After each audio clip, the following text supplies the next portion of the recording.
Hey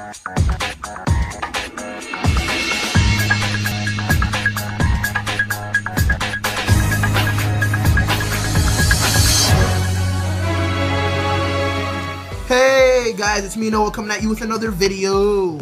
Thank you so much for the 300 subs. We really made it. 300 subs. Who are you people? I'm really excited. I've been doing a lot of deck testing. I know somebody's gonna be like, oh, why don't you give us something new? And to that I say, your opinion's irrelevant. This is our channel. But this channel is also for you. I'm doing a Volcanic deck profile. For those of you guys that are in the Boston area, a very famous locals in the area, Pandemonium, has shut down Yu-Gi-Oh! Except on Thursdays. And there's going to be a Saturday tournament. It's going to see if they keep Yu-Gi-Oh! On Saturdays. If you're in the area, please show up, show your support for the community. But without further ado, I'm going to go straight into the deck profile.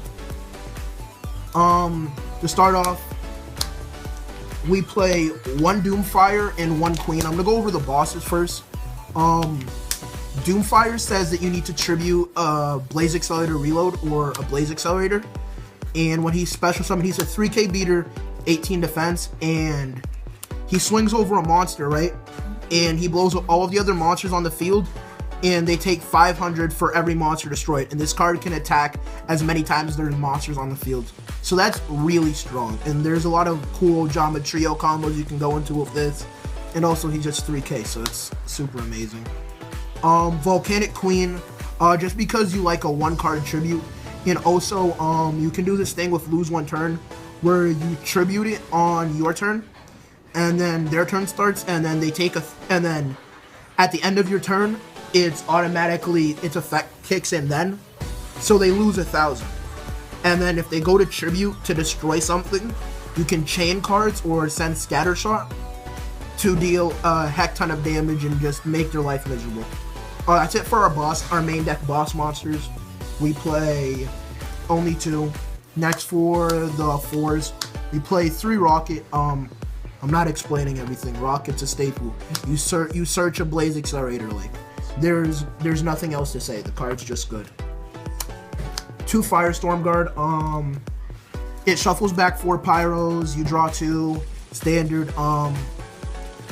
Somebody was asking me why I don't play this at 3, and it's because if you're really good with control or understanding the game state at all times, you should be able to put a Royal Firestorm back in a deck every other turn. A lot of cards in this deck you play in variants of 3 or 2. The only situation that you don't do that is with the trap lineup. And so it makes things very easy to just count and do basic math for. 3 Scattershot, very simple. You blow up your opponent's board, they take 15, burn aspect, it's good. Play it or don't, I don't care. 3 Shell. If anybody ever upstarts you, you get 2 free shells. So that's really good. Shell says when it's in the graveyard, you can pay 500 to add a copy of Shell to your hand. So there's a lot of consistency with it. I guess the reason why I really like this deck is because of the consistency. I really like decks where say, hey, you know, you're playing Yu-Gi-Oh! And you know, you're not dumb or you understand how to read a card. I'm going to give you the game because of that, or I'm going to allow you to step up your game. So that's it for the Volcanic engine. Last is hand traps. Anybody who's been watching the channel for a while knows that I really don't like hand traps, but Maxi is just a godly card. Just like the simple fact that I can go Maxi, draw to like 30 cards, and then your opponent will be like, okay, you know, I made a solid board, and then I'll just go Scattershot. Or you draw into your Veiler, or you draw into your mass removal cards. And somebody was talking about, a lot of players are saying that mass removal cards are bad. I think they're bad because, you know, a lot of them are in one-ofs or they do less for the game. But when you're playing a deck like this and you can Scattershot every 2 turns, you're just consistently just preventing them from playing anything. And when you play a deck like this, you just don't want them to play Yu-Gi-Oh! I mean, think about it like this. If you could run a mile and get $1 million, or you could just walk to the finish line and get $1 million, and it didn't matter how you got to the finish line, you just had to get there. Why do all of that extra work? I'll tell you, there's no reason. On to the spells. One Raigeki, I'm sorry this is beat up. You don't want to play Dark Hole. 2 Wildfire.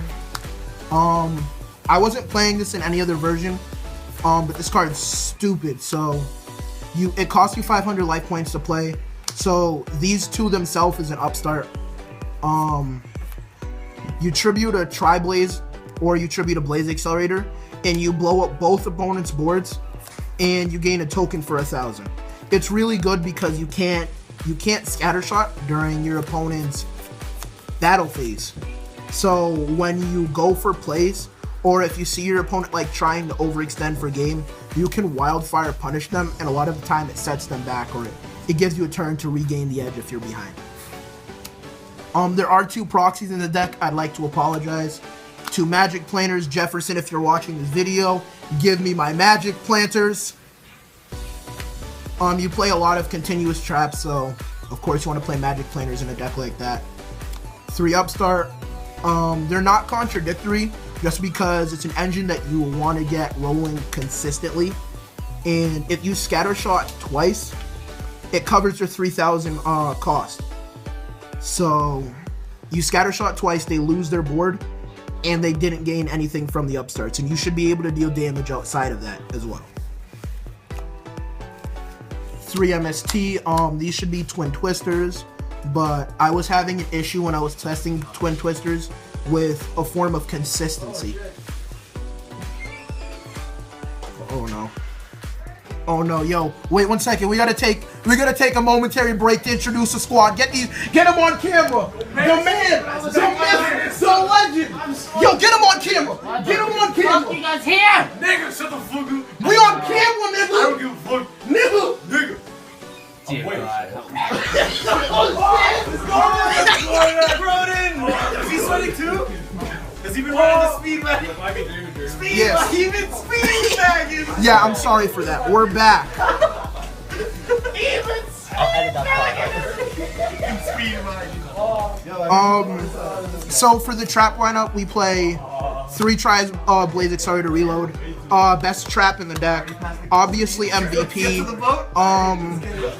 In general, Reload's just a really powerful card because you can ditch 1 Pyro to draw 1. So it adds a lot of consistency. You don't want to draw in a Scattershot, but if you do, ditching Scattershot and then drawing a card and then sending the other 2 is a good way to mess around with the numbers. You should always understand what cards are left in the deck, so it's very easy to understand what you're drawing into. Also, it has this really dumb effect where you can banish it from grave to send a Pyro, so you always just go for Scattershot. Also, your opponent has to declare what phases they're doing technically. So when they declare that they're ending their main phase, you can always reload then. You don't have to do it like in the middle of their main phase or at the start. Now we're in our one-ofs. Ojama Trio, Bottomless, Torrential Tribute, Stops Pendulums, Mass Removal, Super Busted. It makes so that if they decide to Pendulum, they only get 2. And if you blow up the board with Scattershot or Doomfire, and these are on board, they automatically take 24. So, Back that ass up. Back that ass up. 1 trap stun. Sometimes you need to turn off your own traps, and it's also really nice to stop theirs. Deprison. If a monster can't be destroyed by battle or it can't be destroyed by card effect, you banish it. I don't like special summons. I don't own Rafflesia, so I'm not playing the other one.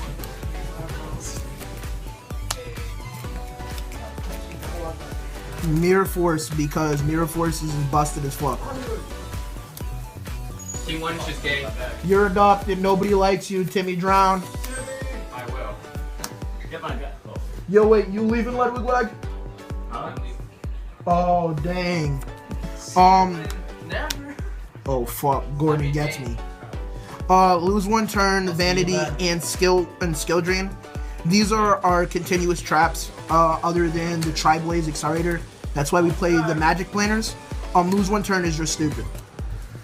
Everybody knows what vanity does. I'm not explaining that. Skill drain, somebody asked why you play skill drain in a deck like this, and it's because you're not consistently summoning. You're more or less just controlling the board at all times.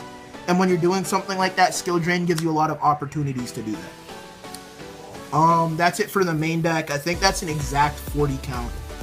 Maybe, yeah, it's an exact 40 count because I caught the 41st card. Here's the extra deck. This extra deck is really just for show because, as you saw, we only play 5 level 4s, and we don't play the instant fusion variant. We play that in the side, so it's very hard to go into 2 level 4s and then play a card. It's more or less a waste of a resource. 1 Ragna 0. It's Ragna 0. Black Ship, Sunstuff the Grave. It's very simple. 2 Diamond Direwolf. It's Diamond Direwolf. I don't know why I'm explaining this stuff. Like, this is basic. Retarget cards. This card's dumb. Return cards. This card's dumb. You lose. I make this and this deck. Doesn't matter what happens. Doesn't matter what you're doing. Doesn't matter if you have 1,500 life points. I do this twice and you lose. Game over. And then Cowboy because I'm a dirty cheater and I like to go for a game. Anything else I gotta say about the deck? Oh yeah. I'm sorry, you play Abyss Dweller because Abyss Dweller is the only card in this extra deck that actually means something.